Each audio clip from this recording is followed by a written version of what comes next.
Hello, my most amazing artists. How are you today? This is a painting that I would like to share with my 3G students. It's a painting that comes from early American times. The artist was named Edward Hicks, and the title of the painting is The Peaceable Kingdom. Let me give you a close-up view. All right, what are some things you see in this painting? What's going on in this picture? All right, you should see some things in the foreground. You should see some things in the background. And if it's called the Peaceable Kingdom, where do you see that theme?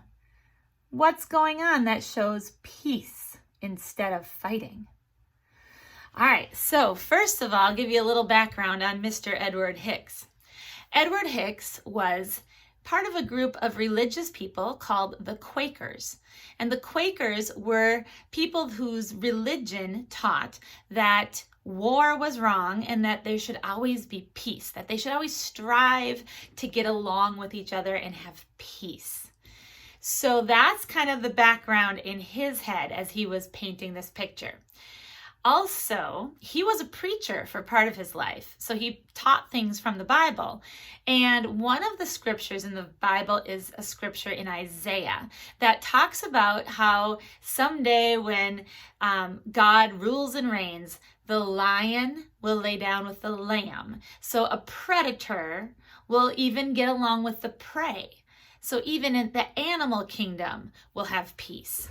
So do you see some predators that would normally be hunting prey, and you see them getting along in this picture?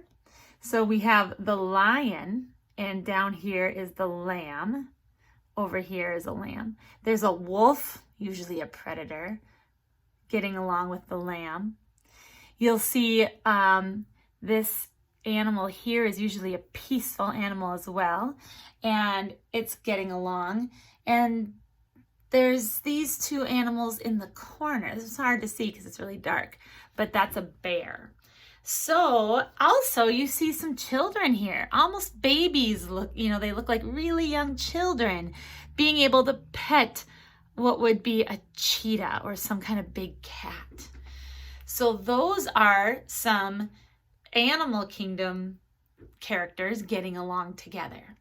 Now look in the background. What do you see going on in the background? It's kind of hard to see, kind of blurry. What you'll notice is there's a group of people with black hats. Those are the Quakers. And the other group of people are the Native Americans. And so what is going on in that picture is there's some kind of a treaty or some kind of a peace talk going on between the two groups of people. Maybe it's about who is using the land or who gets to put their houses someplace or what kind of things that they can do together to help each other. That's showing that humans should get together and have peace also. So this is what we would call an idealistic kind of theme. We know that that's not how the world always is. We know that there are problems that come up and things that need to be solved. But Edward Hicks is reminding us that we should always be working for peace and that those things can eventually happen. So today I want you to focus on animals. We're going to be looking at artwork that has animals in it for the next few weeks. And artists have for a long time used animals as the subject of their artwork because animals are interesting. They're fabulous. They're very cool to paint and draw, but they also have us kind of think of lots of questions in our mind about what different animals are like, how they're similar, how they're different. And so in your science class as well, coming up in a little while, you will get to study animals. And I hope this just kind of gets you interested in that topic a little bit.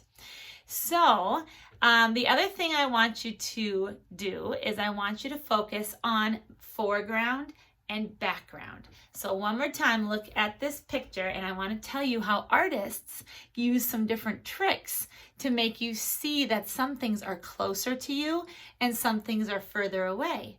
Now, in our Elements of Art chant, one of the elements is space. And what I mentioned to you before was that space is showing that some things are closer and some things are farther away. And sometimes, like in a sculpture or in a big, kind of art display, you can actually make space for real. Things can be closer and things can be farther away. But in a flat painting or drawing, you have to create the illusion of space. So even though this is flat, we are creating the illusion that some things are closer. Now, artists do that in a couple important ways. First of all, the things that are closer to you, like these animals, are going to be bigger than the things that are farther away. The humans back here are tiny compared to the size of the animals. Now, we know in real life that's not true, but to make them look farther away, the artist painted them small. The other trick involves putting things in the foreground closer to the bottom of the page. So these children right here would be the first thing you would come to. If you were walking into this scene for real, the first thing that you would come to that's closest to you are these children. And we know that because they're right at the bottom of the picture. The things that are farther away, like these mountains, are going to be up higher to the top of the picture. All right, and the last thing is detail. Things that are close to us, we can see more detail. Things that are farther away are going to be kind of fuzzy, less detail.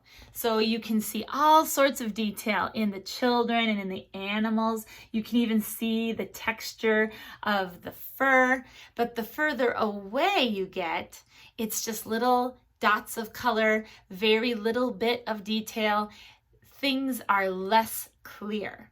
So those are 3 ways to create the illusion of space when you're making a painting or a drawing. All right, so this week you're going to be either coming to art class and we will practice drawing some animals together, or if you are a distance learner at home, then you will be checking out my other video for the project, and we're actually just going to be doing some practice today in this video. So the project will actually start the next week, but it's important to get some practice in so that you feel confident when you're drawing some animals. All right, I'll see you later. Bye-bye.